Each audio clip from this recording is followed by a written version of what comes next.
Baik. Assalamualaikum warahmatullahi wabarakatuh. Selamat sore semuanya. Salam sejahtera untuk kita semua. Terima kasih udah hadir tepat waktu di sore hari ini di tanggal 22 Maret 2024. Selamat menunaikan ibadah puasa bagi rekan-rekan yang menunaikan ibadah puasa sore hari ini. Kita optimalkan beberapa menit ke depan sampai jam 5 sore ya, saya optimalkan sehingga rekan-rekan yang ingin mempersiapkan buka puasa bisa menyiapkan takjil dan lain sebagainya. Sebelum kita masuk untuk presentasi kelas, saya coba izin mengupdate kegiatan perkuliahan tugas sebelumnya, rekan-rekan semua. Baik, hari ini adalah pertemuan ketujuh ya, jadi minggu depan kayaknya kita udah bisa UTS, ujian tengah semester. Nanti untuk info selanjutnya nanti akan saya informasikan ya. Nah, untuk pertemuan ketujuh hari ini tanggal 22 Maret 2024, seperti biasa setiap awal kelas kita akan presentasi kelas dulu. Saya udah mengecek tugas teman-teman masing-masing, dan yang bertugas untuk presentasi hari ini itu ada 4 kelompok, di mana harapannya 4 kelompok ini bisa menyiapkan materi presentasi dengan baik ya. Jadi untuk tugas minggu lalu saya meminta rekan-rekan untuk melakukan survei ke minimal 50 responden. Ada macam-macam target untuk yang dilakukan surveinya atau diteliti, mulai dari smartphone, merek sepatu, laptop, sepeda motor ya, ada SIM card telekomunikasi, mobil, jam ya. Terima kasih, saya udah ngecek satu-satu untuk tugasnya di YouTube-nya. Yang saya tandai mungkin yang di ini ya, yang kelompok Muhammad Fadel Zikri, Alwan Zaki, Bima Aditya sama Audrey ini, yang atas nama Alwan Zaki kayaknya nggak ada mukanya di ini ya, di video kayaknya nggak join tugas. Saya pikir kalau yang lain saya cek, insya Allah sih ada ya. Harapannya teman-teman bisa ini ya, bisa membuat tugas tepat waktu. Kalau tugas kelompok ya kita bekerja sama, belajar bareng untuk membagi tugas kelompoknya sehingga semuanya bisa membuat tugas dan berperan ya untuk menyelesaikan tugas tepat waktu. Oke, selanjutnya untuk yang pertama presentasi akan dilakukan oleh kelompok satu, Siti Husnul, Cindy, dan Sumarsih dan Rido. Kepada kelompok satu saya persilakan untuk presentasi ya langsung, untuk biar kita cepat waktunya 5 menit, silakan langsung share dan langsung memperkenalkan dan membahas terkait hasil survei yang dilakukan terkait kepuasan pelanggan. Silakan.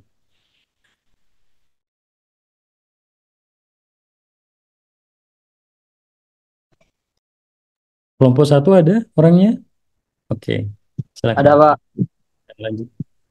Assalamualaikum warahmatullahi wabarakatuh. Waalaikumsalam. Sebelumnya terima kasih kepada Bapak Bambang Purnomo SEMM selaku dosen pengampu mata kuliah Manajemen Mutu Terpadu.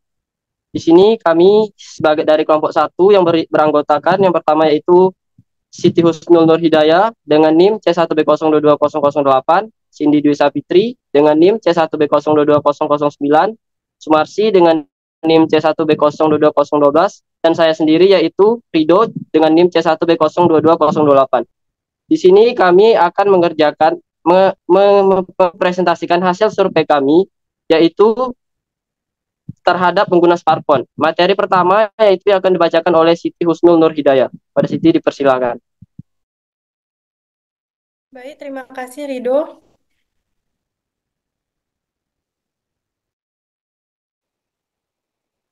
Yang pertama yaitu dari diagram di atas, dapat kita tarik kesimpulan bahwa anak-anak dan remaja menjadi konsumen terbanyak yang menggunakan handphone, yaitu hasil presentasinya mencapai 62,1% atau 36 responden, diikuti dengan orang dewasa dengan 32,8 atau 19 responden, sedangkan di umur 31 ke atas, yaitu sebanyak 5,1% atau 3 responden dengan persentase pengguna perempuan, yaitu 67,2% atau 39 responden, dan diikuti dengan laki-laki sebanyak 32,8% atau 19 responden.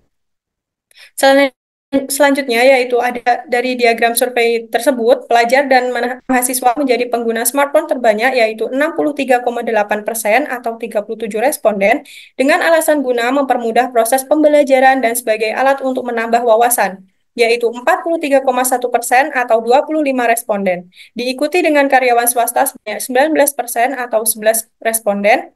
Selanjutnya yaitu belum bekerja atau masih menjadi tanggungan orang tua atau belum sekolah atau lulusan baru yang masih menganggur, yaitu 15,5% atau 9 responden dan wira swasta yaitu 1,7% atau 1 responden.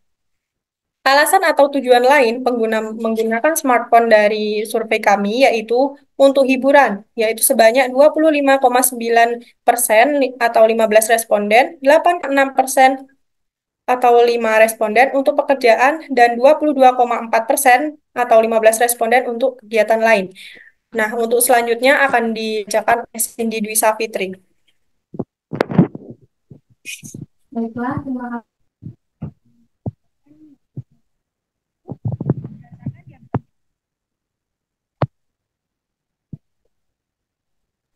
Mohon maaf, Cindy suaranya nggak kedengeran.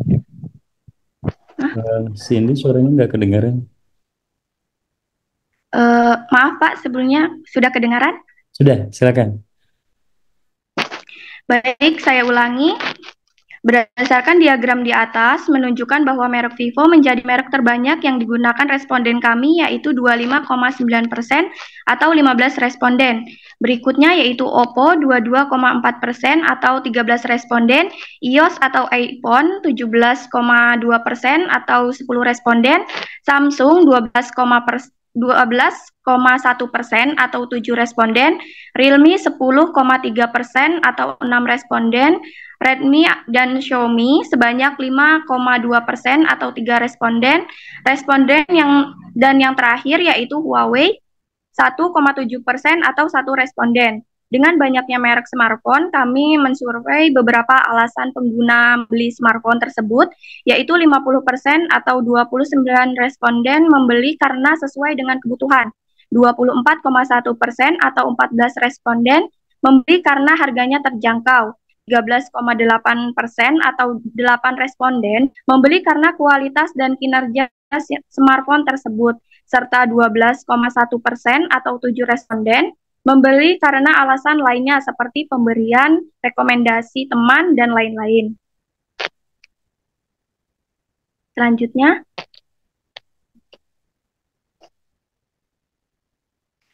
baik, diagram hasil survei di atas menggambarkan seberapa sering para responden kami mengalami kendala teknis dan gangguan pada smartphone-nya. Sebanyak 41,4% atau 24 responden mengaku jika smartphone-nya jarang mengalami kendala atau gangguan. 29,3% atau 17 responden menjawab terkadang mengalami masalah atau gangguan. 22,4% atau 13 responden menjawab smartphone-nya hampir tidak pernah mengalami masalah atau gangguan. 5,2% atau 3 responden smartphone-nya sering mengalami kendala, dan 1,7% atau 1 responden smartphone-nya sangat sering mengalami masalah atau gangguan. Serta apa saja kekurangan dari smartphone yang mereka miliki, mulai dari 31% atau 18 responden menjawab smartphone-nya memiliki kapasitas penyimpanan yang kecil. 25,9% atau 15 responden menjawab daya tahan baterai yang lemah menjadi kekurangan smartphone-nya, dan 43,1% atau 25 responden menjawab smartphone memiliki kekurangan lainnya berupa kualitas kamera, bentuk, atau metode, dan lain-lainnya. Baiklah, untuk materi selanjutnya akan dibacakan oleh Sumarti.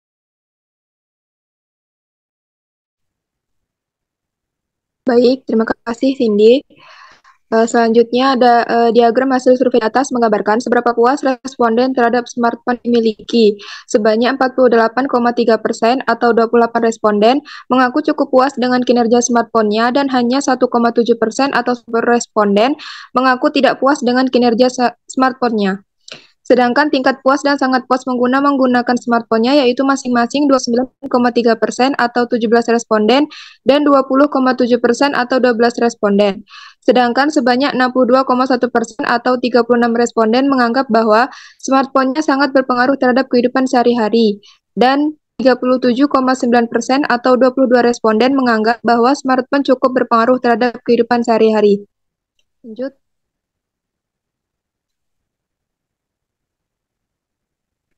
Diagram hasil survei di atas menggambarkan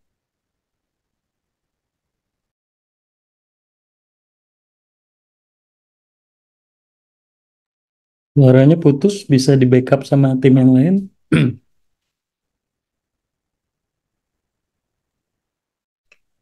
Baiklah, selanjutnya saya kembalikan kepada moderator. Baiklah, dari hasil survei kami tersebut dapat disimpulkan bahwa smartphone sangat membantu dalam melakukan kegiatan sehari-hari. Dapat dilihat di seberapa para responden menggunakan smartphone setiap harinya, tanpa melihat batas usia dengan tujuan dan keperluan masing-masing, mulai dari pendidikan, pekerjaan, komunikasi, dan lain-lain. Dengan beragamnya merek smartphone, para responden membelinya berdasarkan kategori berikut, mulai dari untuk memenuhi kebutuhan kapasitas tinggi, harga yang terjangkau, kinerja yang smartphone tersebut, dan lain-lain.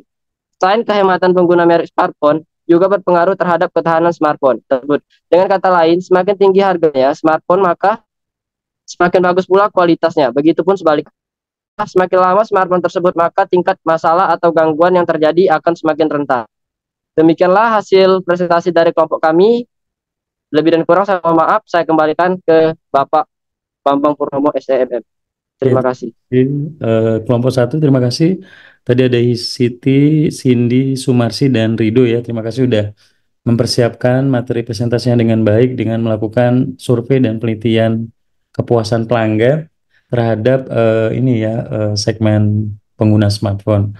Kemudian selanjutnya untuk kelompok 4 terkait survei kepuasan pelanggan kepada pengguna sepeda motor yang akan disajikan oleh rekan kita Viko, Andre, Alvin, dan Zeremia ya. Kepada kelompok 4, waktu dan kamera dipersilakan. Kelompok 4 sudah hadir? Oke, silakan. Sudah Pak, Silakan.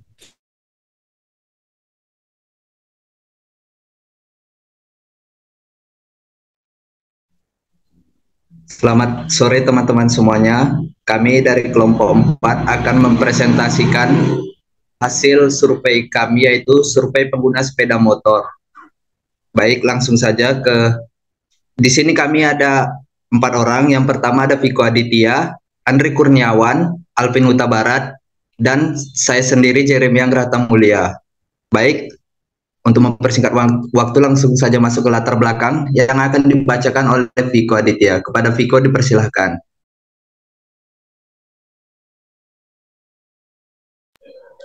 Baik, latar belakang. Seiring dengan pertumbuhan populasi dan urbanisasi yang pesat, penggunaan sepeda motor telah menjadi salah satu model transportasi utama di banyak negara, terutama di wilayah perkotaan. Untuk memahami tren dan kebiasaan penggunaan sepeda motor, dilakukanlah survei yang melibatkan berbagai aspek. Survei ini bertujuan untuk mengumpulkan data tentang preferensi pengguna sepeda motor, pola penggunaan sehari-hari, faktor-faktor yang mempengaruhi pemilihan sepeda motor, dan tingkat kepuasan pengguna terhadap performa dan fitur kendaraan mereka. Kemudian tujuan survei kali ini adalah untuk mendapat pemahaman komprehensif tentang perilaku pengguna sepeda motor, termasuk preferensi, kebiasaan penggunaan sehari-hari, faktor-faktor yang mempengaruhi pemilihan sepeda motor, serta tingkat kepuasan pengguna terhadap kendaraan mereka. Selain itu, survei ini bertujuan untuk mengidentifikasi masalah keamanan, keselamatan, dan kepatuhan terhadap regulasi lalu lintas yang mungkin dihadapi oleh pengguna sepeda motor. Data yang terkumpul dari survei ini akan digunakan untuk merumuskan rekomendasi kebijakan yang bertujuan untuk meningkatkan keselamatan pengguna sepeda motor, mengurangi dampak lingkungan, dan meningkatkan efisiensi transportasi perkotaan. Dengan demikian, tujuan akhir dari survei ini adalah untuk mendukung pengembangan kebijakan dan inisiatif yang mendorong pengguna sepeda motor yang lebih aman, berkelanjutan, dan terintegrasi dalam sistem transportasi perkotaan. Kemudian diagram akan dibacakan oleh teman saya Alvin. Baiklah, yang selanjutnya. Dari diagram hasil, ada 52 jawaban dari rentan usia. Yang paling dominan yaitu dari usia 17 sampai 30 tahun. Yang selanjutnya ada pekerjaan. Dari 52 jawaban, pelajar mahasiswa yang paling dominan. Yang selanjutnya,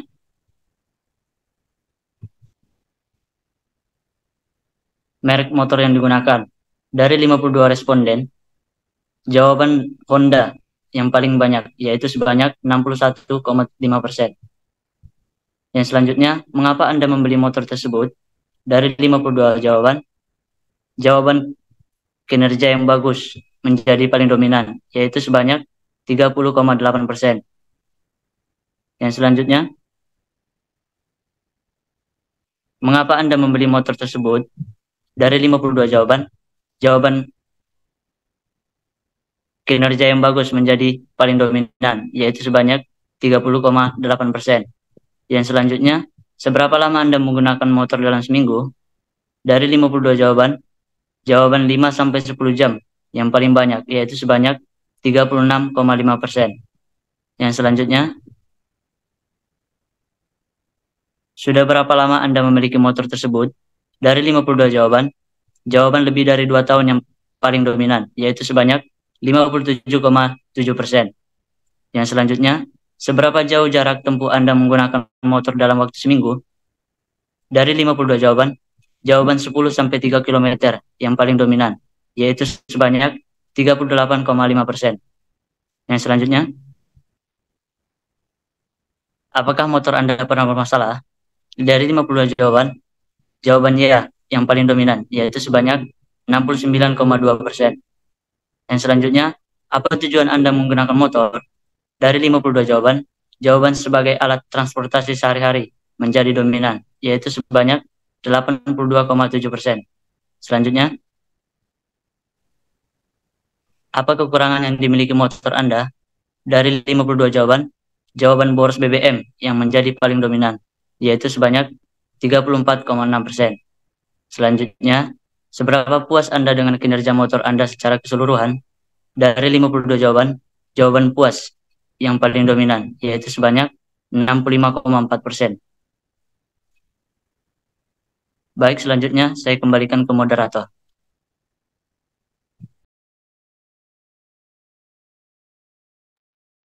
Baik, terima kasih Alvin. Jadi dari hasil survei yang dilakukan, kami membuat kesimpulan dari hasil diagram yang telah dipaparkan dapat disimpulkan bahwa pengguna sepeda motor terbanyak berada di usia 17 sampai 30 tahun, sedangkan pengguna paling sedikit berada di usia 50 tahun ke atas.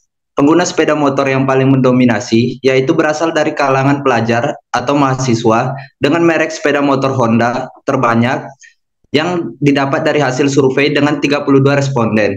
Alasan mereka membeli paling banyak karena kinerjanya yang bagus, kemudian disusul dengan model dan harganya yang terjangkau. Rata-rata pengguna menghabiskan waktu 5-10 jam pemakaian dalam seminggu dengan jarak tempuh kisaran 10-30 km dalam seminggu, diikuti dengan hasil survei yang didapat. Tujuan utama dari pemakaian sepeda motor yaitu untuk kebutuhan sehari-hari. Dari hasil survei, kekurangan yang paling banyak dikeluhkan yaitu boros BBM. Kemudian dari hasil survei 65,4%, pengguna merasa puas, 26,9% merasa sangat puas, dan hanya 7,7% pengguna yang merasa tidak puas. Sekian presentasi dari kelompok kami. Maaf apabila terdapat kesalahan kata. Terima kasih atas perhatiannya. Selamat sore. Oke, selamat sore. Dari anggota kelas yang nggak hadir presentasi hari ini siapa? Jeremy? Andre Kurniawan, Pak. Andre Kurniawan, sebentar saya cek. Andre Kurniawan. Andre Kurniawan. Oke. Oke, lanjut silakan. Untuk berikutnya silakan ya disiapkan. Oke. Izin teman-teman, apakah sudah tertampil PPT kami. Silakan. Ini ya kelompoknya Tiara, Eka, Gresel, dan Tita ya mengenai SIM card ya. Ya, benar sekali, Pak. Silakan, waktu dan kesempatan dipersilakan. Baik, sebelumnya Bismillahirrahmanirrahim. Assalamualaikum warahmatullahi wabarakatuh. Waalaikumsalam. Shalom, Om Swastiastu, Namo Buddhaya, salam kebajikan. Selamat sore, yang kami hormati Bapak Bambang Purnomo, SEMM, selaku dosen pengampu dari mata kuliah Manajemen Mutu Terpadu. Perkenalkan, nama saya Eka Rohani dengan NIM C1B022120 sebagai moderator. Saya didampingi berikut rekan-rekan saya. Yang pertama ada Tiara Retaliana dengan NIM C1B022068, Tita Gustiana C1B022127, dan Gracela C1B022124. Izinkan kami dari kelompok 5 untuk memaparkan presentasi hasil survei mengenai SIM card operator telekomunikasi dengan opsi yang kami pilih yaitu kartu Telkomsel. Langsung saja kepada pemaparan materi. Ini kenapa ya tadi saya sempat lihat videonya kenapa hanya berfokus ke Telkomsel aja, maksud saya harusnya surveinya kan menyeluruh gitu semua operator yang dilakukan penelitian seperti kelompok yang lain gitu ya. Kayak yang lain kan tadi sepeda motor semuanya tuh dilakukan survei, kemudian juga tadi smartphone gitu. Kira-kira teman-teman kelompok yang SIM card kenapa hanya fokus ke Telkomsel aja kalau boleh saya tahu?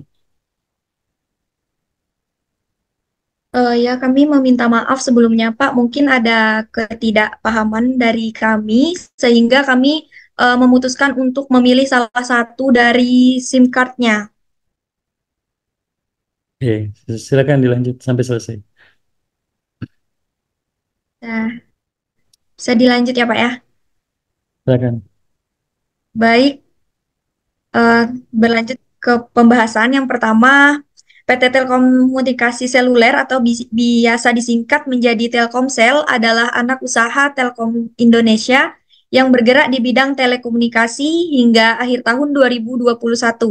Perusahaan ini memiliki 397 gerai grapari yang tersebar di seantero Indonesia. Perusahaan ini adalah operator telekomunikasi seluler terbesar di Indonesia dengan mengoperasikan 236.000 unit BTS untuk melayani lebih dari 170 juta pelanggan, sehingga perusahaan ini menguasai hampir 60% pangsa pasar telekomunikasi seluler di Indonesia pada tahun 2020. Dengan capaian tersebut, perusahaan ini juga menjadi operator seluler terbesar ke-6 di dunia, bekerja sama dengan 575 mitra roaming. Layanan perusahaan ini kini dapat digunakan di 200 negara di seluruh dunia. Untuk selanjutnya, kami akan dilanjutkan oleh Saudari Tiara. Selanjutnya, hasil survei kepuasan pelanggan SIM card Telkomsel atas pertanyaan usia ada 62 jawaban. Jawaban dominannya yaitu tahun dengan persentasi 67,7%. Selanjutnya,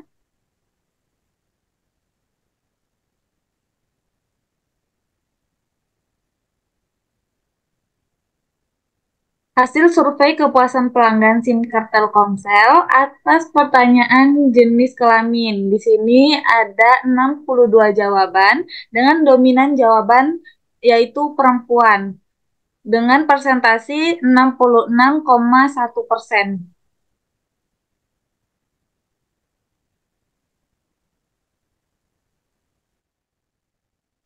Selanjutnya, hasil survei kepuasan pelanggan SIM card Telkomsel atas pertanyaan pekerjaan ada 62 jawaban. Jawaban dominannya yaitu sebagai pelajar atau mahasiswa dengan persentasi 77,4%.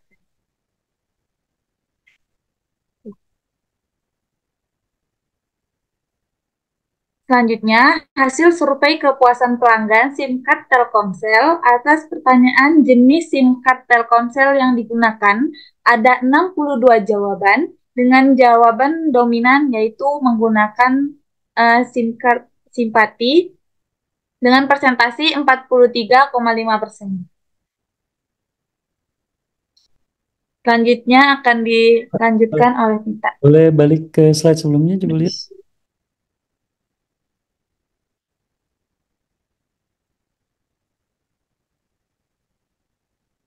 Oke, lanjut silakan.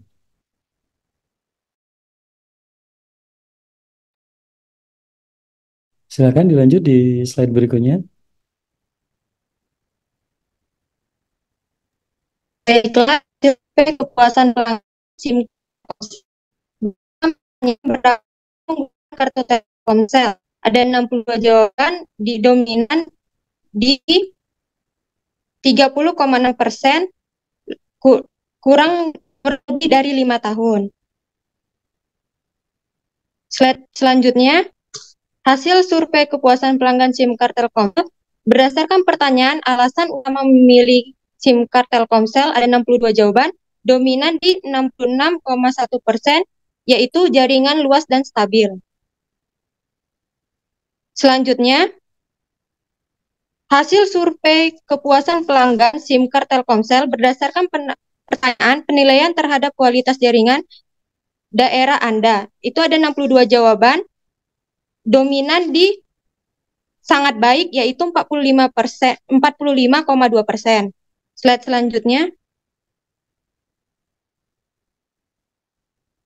Selanjutnya, hasil survei kepuasan pelanggan SIM card Telkomsel berdasarkan pertanyaan tingkat kepuasan terhadap harga paket yang ditawarkan Telkomsel. Dominan di 35,5%, yaitu puas. Selanjutnya, slide selanjutnya akan dibacakan oleh Tita. Kepada Tita dipersilakan.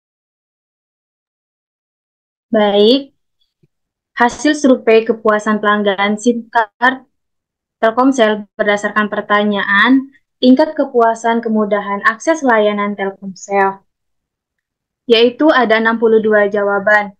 Dominan jawabannya adalah puas dengan rata-rata persentase 56,5%. Selanjutnya,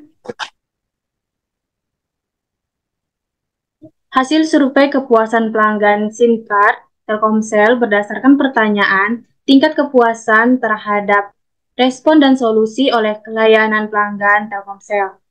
Ada 62 jawaban. Dominan jawabannya adalah puas dengan rata-rata presentasi 46,8%. Selanjutnya, yaitu hasil survei kepuasan pelanggan Telkomsel berdasarkan pertanyaan, apakah merekomendasikan SIM card Telkomsel kepada orang lain? Ada 62 jawaban. Dominan jawabannya adalah mungkin dengan rata-rata persentasi 54,8%. Baiklah, saya kembalikan ke moderator.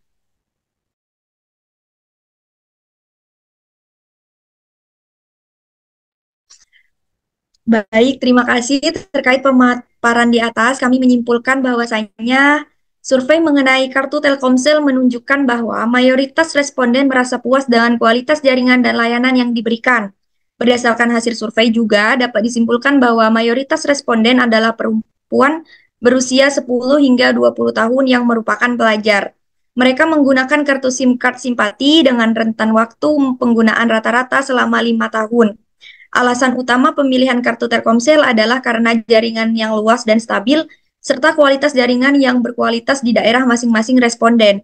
Namun, meskipun kepuasan terhadap jaringan cukup tinggi, perlu diperhatikan bahwasanya harga paket yang ditawarkan masih menjadi perhatian utama bagi pelanggan. Oleh karena itu, Telkomsel disarankan untuk memperhatikan kembali penawaran harga paket guna meningkatkan kepuasan pelanggan secara keseluruhan. Baik, dari pembahasan yang kelompok 5 sampaikan, tentu banyak sekali hal menarik untuk kita bahas lebih lanjut lagi. Oleh karena itu, kami memohon maaf karena masih terdapat banyak kesalahan. Kami kembalikan kepada Bapak Bambang SEMM selaku dosen pengampu agar nantinya dapat memberikan penilaian lebih lanjut. Terima kasih kepada Bapak dosen yang telah memberikan kesempatan kepada kami. Terima kasih kepada atensi teman-temanku semua. Kami akhiri. Wabillahi taufiq wal hidayah. Wassalamualaikum warahmatullahi wabarakatuh. Waalaikumsalam warahmatullahi wabarakatuh. Untuk yang nggak hadir presentasi siapa kelompok ini? Alhamdulillah hadir semua, Pak. Oke. Terima kasih. Yang terakhir selanjutnya Sriwayuni Andira ya, Yogi dan Alif untuk membahas terkait survei kepuasan pelanggan laptop. Untuk kelompok SIM card boleh di stop share, silakan.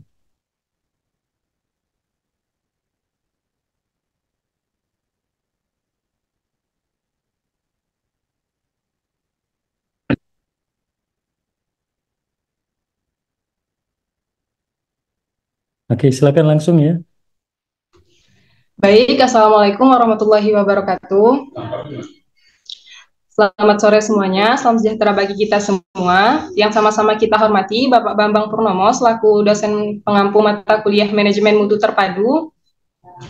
Adapun tujuan kami di sini adalah ingin menyampaikan hasil survei kami yaitu mengenai kepuasan pelanggan pengguna laptop. Sebelumnya, izinkan kami memperkenalkan diri. Anggota kelompok kami, yang pertama ada Sriwayuni, yaitu saya sendiri. Yang kedua ada Andira Aprilia. Yang ketiga ada Yogi Firmansyah. Dan yang keempat ada Ali Fikri.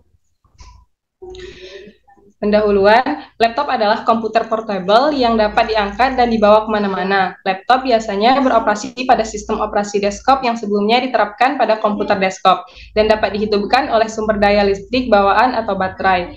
Laptop digunakan dalam berbagai situasi seperti di pekerjaan, di pendidikan, untuk bermain game, web browsing, multimedia persibahan, dan untuk penggunaan rumah. Penggunaan laptop di Indonesia sedang mengalami perkembangan. Perkembangan teknologi telah membuat kebutuhan akan pengguna perangkat teknologi informasi dan komunikasi atau TIK yang mobile seperti laptop menjadi sangat tinggi, terkait dengan mobilitas dan kemudahan dalam penggunaan.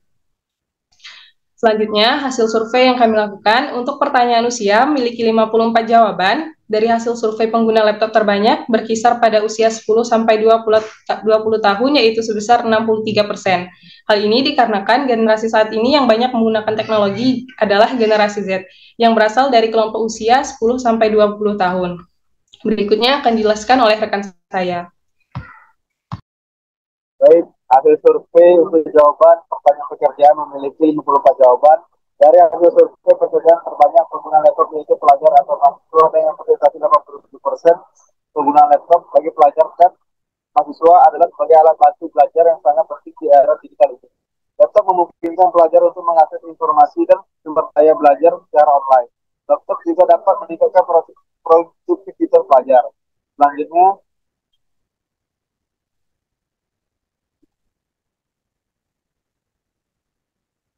ini boleh di slide. Oke. Untuk pertanyaan jenis kelamin memiliki 54 jawaban juga. Dari hasil survei pengguna laptop dominan adalah perempuan yakni sebesar 61,1%. Oke, survei selanjutnya dari hasil survei pengguna produk laptop Acer memiliki jumlah tertinggi yaitu 31,5%. Dan kedua yaitu HP dengan persentase 29,6%. Laptop Acer adalah produk komputer portable yang dihasilkan oleh brand Acer. Acer telah melakukan inovasi dan mengeluarkan produk-produk dengan spesifikasi unggulan. Acer memiliki keunggulan seperti desain yang menarik, harga bersahabat, layanan servis support yang mudah ditemukan, performa yang baik, dan varietas produk yang terbaik.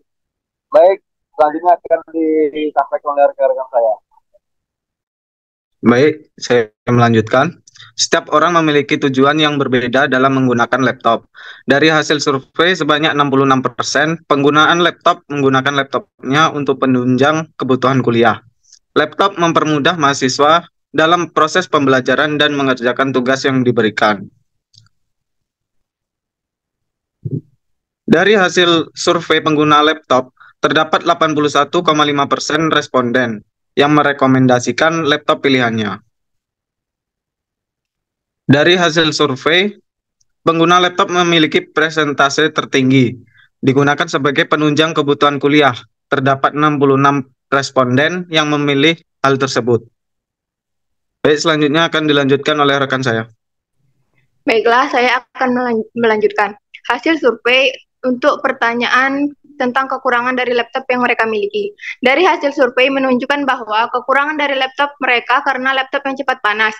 Pilihan tersebut terdapat 35,3% responden yang memiliki.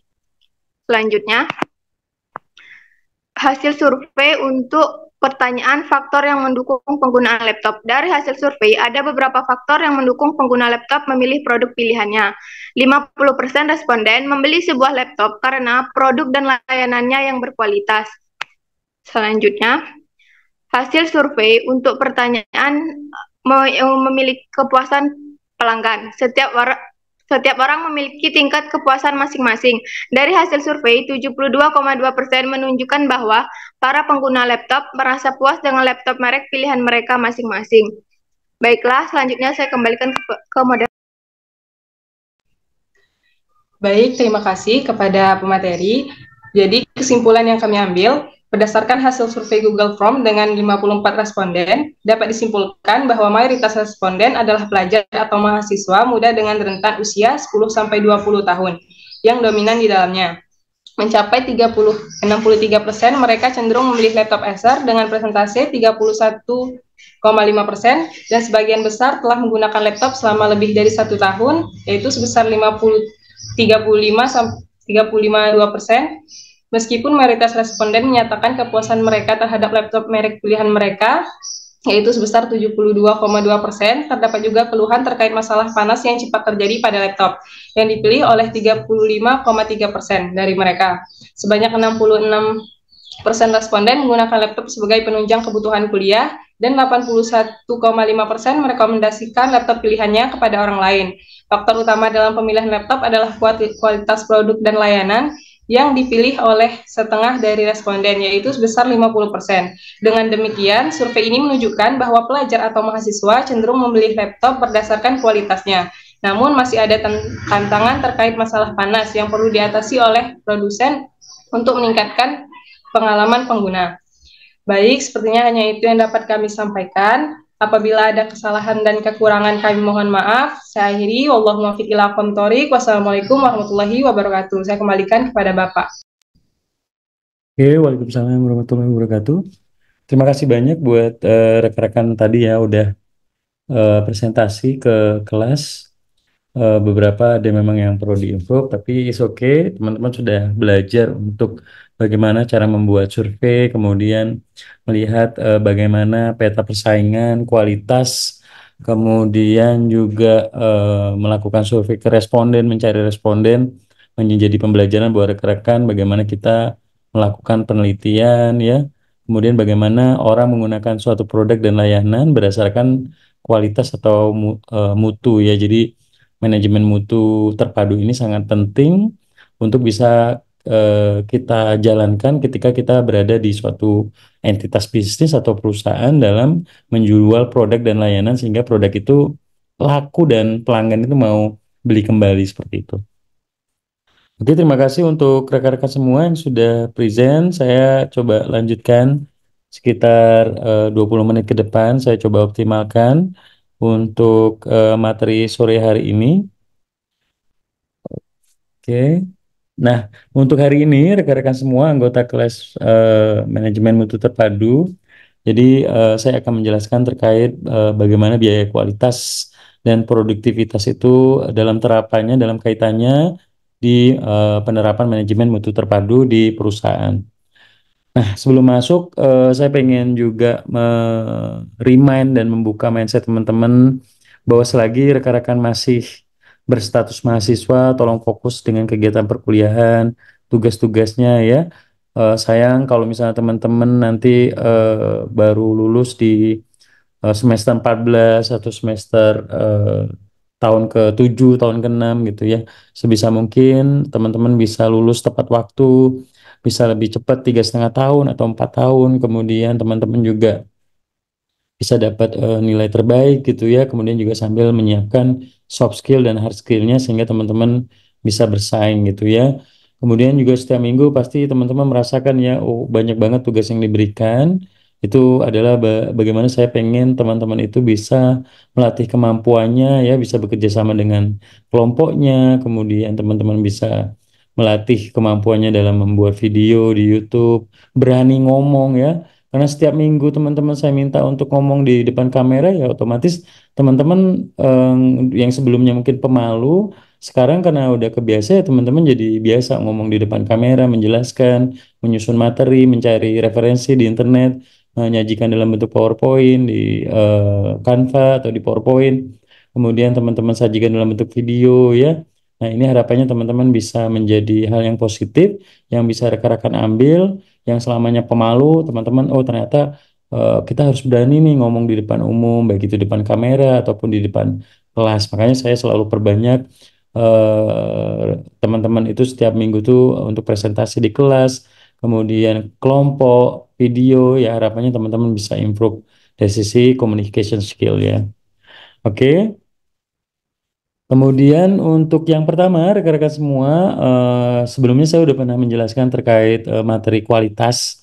Jadi kualitas ini tentunya secara operasional ya, ini berkaitan bagaimana kita bisa memenuhi atau melebihi harapan pelanggan, ekspektasi pelanggan. Jadi ketika ekspektasi pelanggan itu bisa kita penuhi, mereka akan puas dengan layanan kita, kualitas produk kita membuat mereka puas dengan layanan kita, sehingga tentunya berimpact pada ke tingkat kepuasan pelanggan ya, mulai dari pengukuran dari Customer Loyalty Index, Customer Satisfaction Index yang tentunya berdampak pada pertumbuhan perusahaan ke depannya.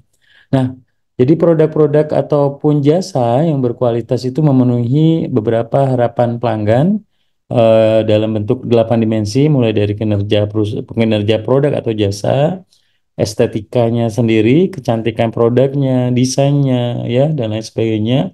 Kemudian kemudahan dalam melakukan perawatan atau perbaikan, misalnya teman-teman beli laptop Acer atau beli laptop Toshiba atau Asus karena mudah perawatannya, atau membeli merek Honda Beat atau Vario atau Kawasaki atau merek lainnya. Kenapa? Karena mungkin salah satunya adalah servisnya gampang. Titik AHAS servis bengkel Honda dapat ditemukan di mana aja, misalnya gitu ya. Kemudian ada fitur juga yang menjadi pertimbangan kita untuk membeli suatu produk atau layanan. Kemudian juga ada keandalan atau durability, seberapa tahan banting produk yang kita gunakan tersebut, tahan lama ya, kualitas kesesuaian ya, kemudian kecocokan dengan penggunaan. Nah, ini yang mungkin kurang lebih teman-teman sudah lakukan survei yang mungkin sudah mulai relate ya, sudah mulai terkoneksi dengan apa yang kita ajarkan, sehingga harapannya teman-teman sudah mulai mengetahui seberapa penting perusahaan dalam penerapan kualitas manajemen mutu ini untuk bisa mempertahankan keberlangsungan perusahaan, bisa meningkatkan omset penjualan, dan tentunya berimpact pada peningkatan profitabilitas perusahaan. Nah, selanjutnya rekan-rekan, di dalam mempertahankan suatu kualitas produk dan layanan, pasti ada cost yang akan ditimbulkan. Namanya adalah biaya kualitas. Nah, biaya kualitas itu apa? Jadi biaya kualitas ini biaya atau cost yang dikeluarkan oleh perusahaan ataupun entitas bisnis yang kaitannya dalam menciptakan produk yang berkualitas, jasa yang terbaik misalnya ya. Misalnya BCA membuat kantor layanan yang bagus, yang nyaman, pakai AC misalnya ya, menggunakan teknologi terkini misalnya ya, menggunakan ATM dan lain sebagainya yang tentunya berimpact pada kualitas layanan ya. Kemudian beberapa kategori biaya kualitas yang ditimbulkan ketika kita ingin menjaga suatu kualitas produk atau layanan di dalam suatu perusahaan ketika menjual suatu produk dan layanan ya. Yang pertama ada biaya pencegahan. Jadi biaya pencegahan ini mencegah kualitas yang buruk terjadi ketika produk dan jasa yang dihasilkan itu dijual ke market ya. Kemudian ada biaya penilaian. Jadi biaya ini menentukan apakah produk dan jasa itu telah sesuai dengan persyaratan atau kebutuhan pelanggan ya. Jadi kita melakukan penilaian produk kita ini sudah sesuai nggak dengan keinginan pelanggan gitu ya. Biaya pemeriksaan ya, quality control ya, QC gitu ya, pengujian bahan baku dan lain sebagainya. Kemudian yang ketiga, rekan-rekan semua, ada yang berhubungan dengan biaya kegagalan internal. Jadi biaya kegagalan internal misalnya defect produk ya, kemudian recall misalnya Toyota waktu itu beberapa produk ataupun Honda sempat melakukan recall misalnya ya, karena ada kegagalan produk misalnya dari sisi pereman atau dari sisi yang lain, sehingga mereka harus merecall produknya dan digantikan dengan yang baru dari sisi spare partnya, atau harus menggantikan unit ya. Bisa seperti itu. Kemudian biaya kegagalan eksternal ini karena produk dan jasa yang dihasilkan gagal memenuhi persyaratan dan tidak memuaskan kebutuhan pelanggan. Jadi misalnya produknya gagal dari misalnya kualitas baterai harusnya 5.000 mAh itu bisa bertahan 24 jam misalnya ya. Ini hanya setengah hari 30 sudah baterainya sudah cepat rusak misalnya, atau kualitas LCD kalau dari smartphone, atau dari sisi yang lain ya. Misalnya case yang Honda rangka ESAP yang mungkin beberapa bulan lalu nge-hype naik daun karena kualitas produknya dikeluhkan pelanggan karena keropos kerangka mesinnya, dan ini menjadi ini ya, ekspektasi pelanggan itu turun terhadap kepuasan menggunakan produk karena menganggap bahwa produk Honda rangkanya ringkih misalnya, seperti itu. Itu contoh ya. Kemudian rekan-rekan semua untuk mengukur biaya kualitas, jadi caranya adalah biaya kualitas diklasifikasikan sebagai biaya yang dapat diamati atau tersembunyi juga. Jadi kita bisa melihat juga, oh secara fisik apa yang akan muncul ketika produk itu dijual. Kemudian biaya tersembunyinya apa misalnya ya, secara jangka panjang gitu ya. Mungkin engineer atau tim lead bank penelitian dan pengembangan, oh ini kelemahan produk kita di sini misalnya dari sisi kualitas LCD misalnya, atau dari sisi kualitas mesin dan lain sebagainya, sehingga perusahaan akan tahu apa yang harus diimprove ke depannya. Kemudian biaya kualitas yang dapat diamati adalah biaya-biaya yang tersedia atau dapat diperoleh dari catatan akuntansi perusahaan. Jadi memang secara fisik kelihatan. Kalau yang tersembunyi ini berkaitan dengan kesempatan atau opportunity yang terjadi karena kualitas yang buruk. Jadi bikin service di bengkel kita atau di service center kita itu banyak pelanggan yang mengadukan keluhan, sehingga kita secara cost perbaikan itu juga eh, timbul dan banyak, sehingga secara operasional juga berimpact terhadap pendapatan perusahaan ya. Jadi jangan anggap ini ya, jadi semakin banyak orang yang komplain misalnya ya produk Honda misalnya atau produk smartphone tertentu ya, mereka komplain ya, harusnya si produsen akan menjadi pembelajaran untuk mengkoreksi ya produknya, seberapa bagus kualitas produk ini ketika dijual ke market, seperti itu. Begitu juga dengan jasa, baik itu perbankan, telekomunikasi dan lain sebagainya.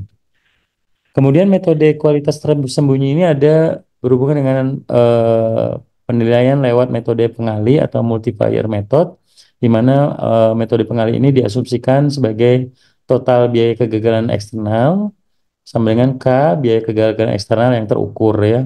Kemudian metode penelitian pasar ini digunakan untuk menilai dampak kualitas yang buruk terhadap penjualan dan pangsa pasar. Karena ketika kualitas kita jelek dibandingin kompetitor, pasti pelanggan akan memilih yang terbaik ya, kualitas yang bagus, kemudian harga yang kompetitif ya. Jadi ini juga berimpact pada pangsa pasar, kemudian penjualannya juga merosot gitu ya. Ini yang memang intangible atau biaya kualitas tersembunyi.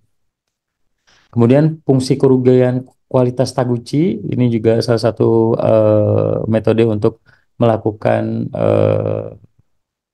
perhitungan biaya kualitas tersembunyi, di mana biaya kerugian kualitas Taguchi ini diasumsikan sebagai setiap penyimpanan dari nilai target suatu karakteristik kualitas dapat menimbulkan biaya kualitas yang tersembunyi. Selanjutnya, biaya kualitas tersebut meningkatkan secara kuadrat saat nilai aktual yang menyimpang dari nilai target ya. Ini ada rumusnya. L adalah kerugian kualitas sama dengan K konstansa proporsionalitas yang besarnya tergantung pada struktur biaya kegagalan eksternal perusahaan. Y itu nilai aktual dari karakteristik kualitas dikurangi T nilai target dari karakteristik kualitas pangkat 2 ya, seperti itu. Kemudian untuk pencatatan biaya kualitas aktual secara terperinci berdasarkan kategorinya dapat memberikan dua masukan bagi perusahaan. Yang pertama, catatan ini akan mereveal atau mengungkapkan besarnya biaya kualitas dalam setiap kategori yang mungkin para manajer menilai dampak keuangan secara bisnis ya, berapa cost yang harus dikeluarkan untuk memperbaiki produk-produk yang defect atau produk yang tidak berkualitas misalnya. Kemudian yang kedua, catatan tersebut menunjukkan distribusi biaya kualitas menurut kategori yang mungkin para manajer atau atasan untuk menilai kepentingan relatif dari setiap kategori. Jadi bisa dilihat setiap kategori produk, kategori segmen, apa yang perlu diperbaiki sehingga kualitas dari produk yang kita jual itu juga meningkat. Kemudian tujuan dari pelaporan biaya kualitas ini yang pertama adalah menentukan bagaimana kita bisa meningkatkan dan membantu perencanaan manajerial.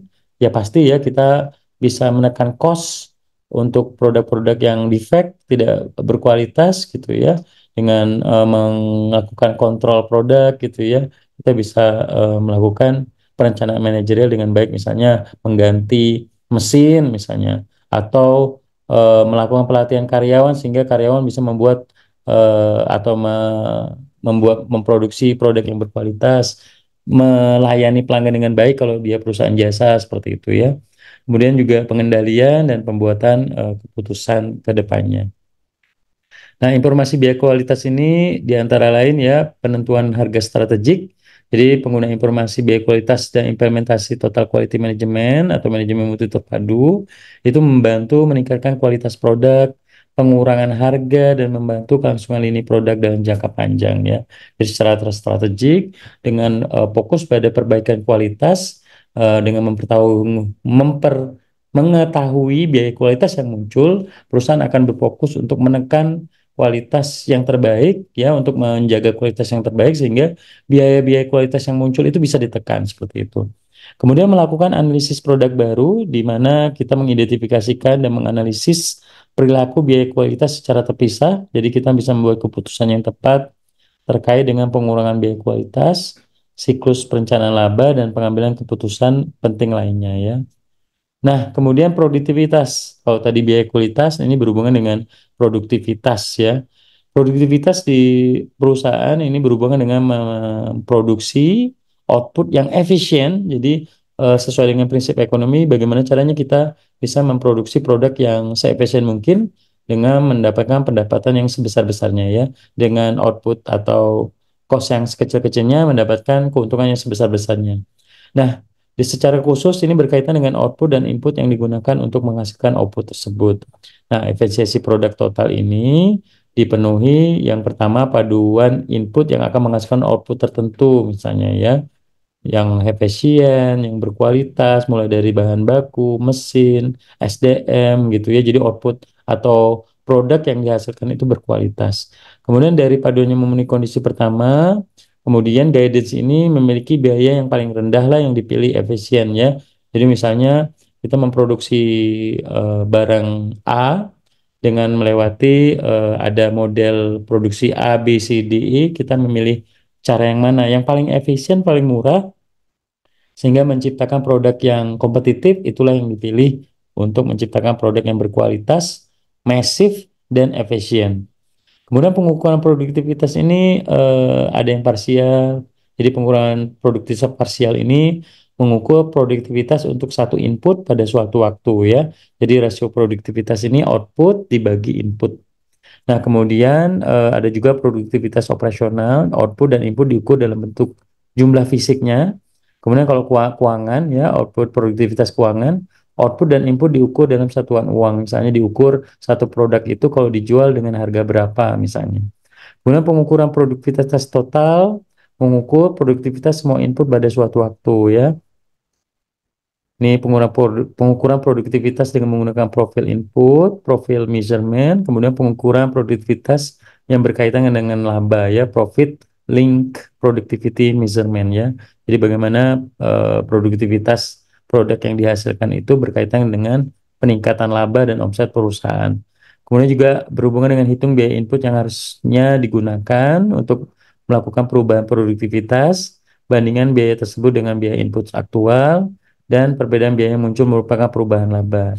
Jadi intinya kesimpulan yang kita pelajari sore hari ini bahwa setiap produk dan jasa yang dihasilkan oleh suatu entitas bisnis atau perusahaan, mereka harus mempertimbangkan juga biaya-biaya kualitas yang muncul demi menjaga kualitas produk itu bisa dideliver dengan semaksimal mungkin agar pelanggan itu puas. Artinya kepuasan itu terjadi, loyalitas itu terjadi karena kualitas ini kita terjaga mulai dari misalnya bagaimana kita membuat produk yang berkualitas, membuat kantor layanan yang bagus, pakai AC, petugas frontline-nya menggunakan seragam, wangi, meja kursi, kemudian misalnya membuat laptop Acer, kita bisa membuat prosesor yang bagus, membuat VGA menggunakan RAM, laptopnya tipis, harganya murah, disukai mahasiswa misalnya. Itu adalah bagaimana kita bisa membuat produk yang berkualitas dan efisien, kemudian juga dari sisi kualitas juga bagus, sehingga produk itu laku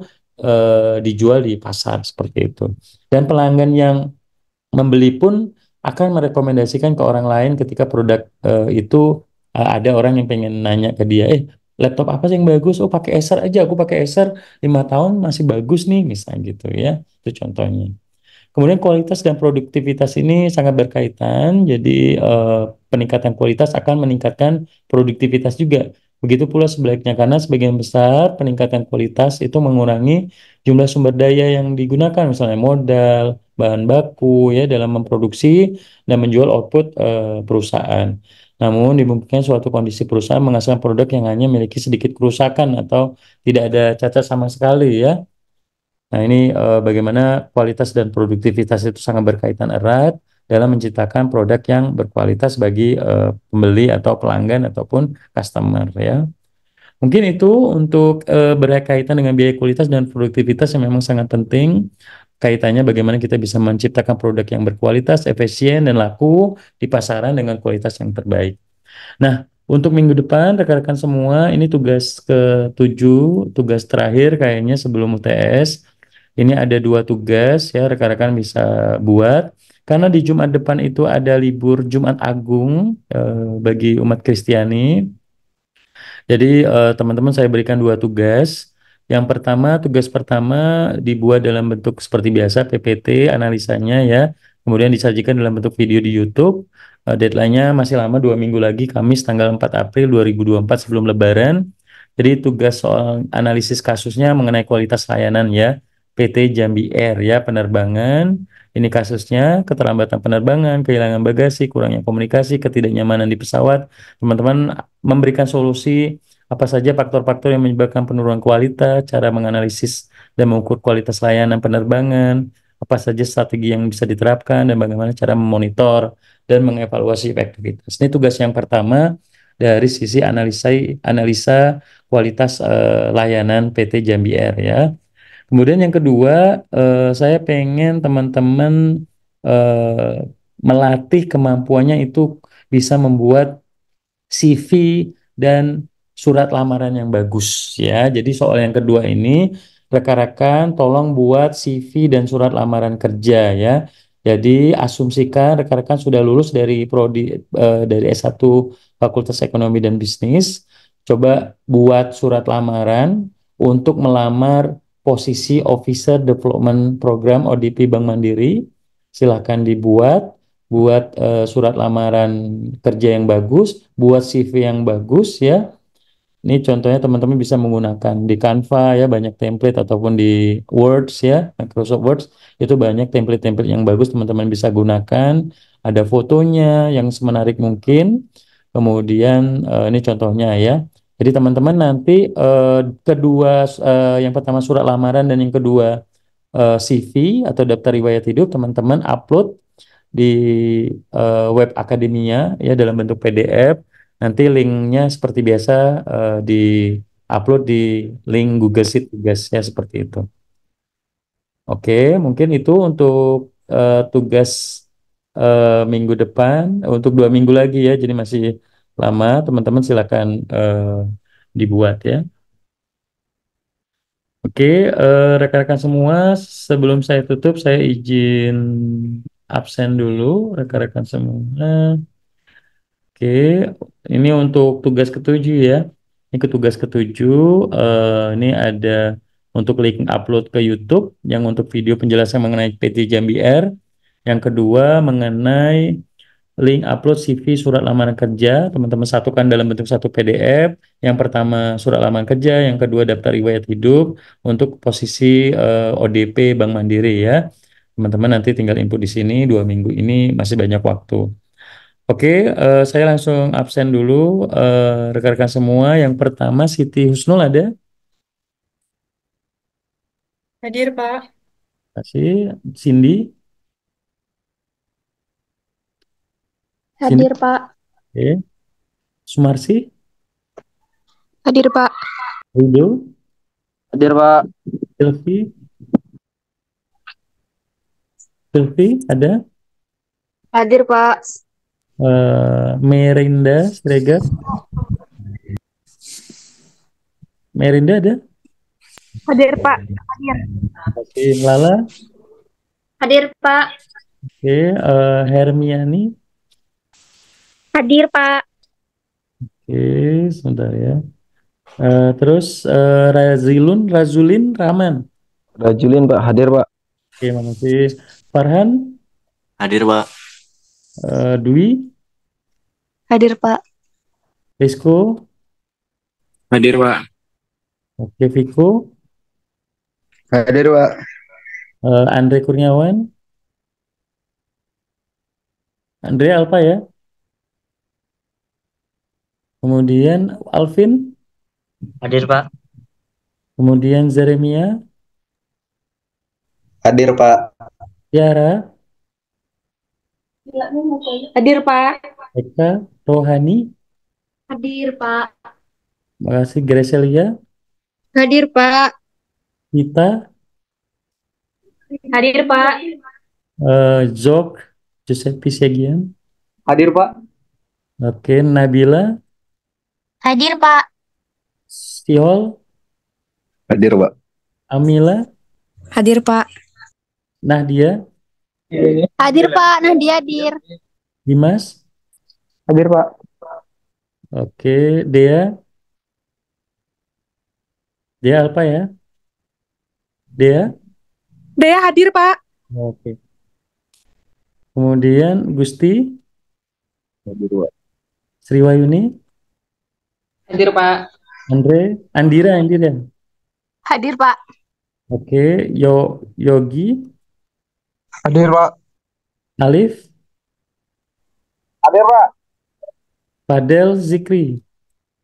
Hadir, Pak. Alwan? Hadir, Pak. Alwan kenapa nggak ini buat tugas kelompoknya?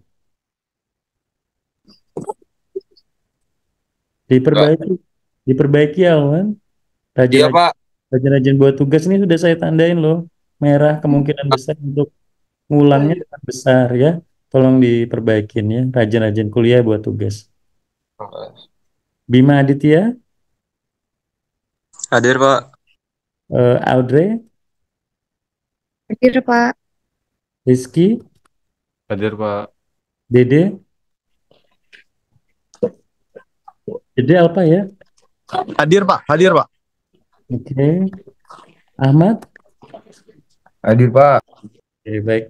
Oke, demikian untuk pertemuan sore hari ini. Tugasnya silakan dibuat, belajar untuk mendisiplinkan diri, walaupun tugasnya banyak ya.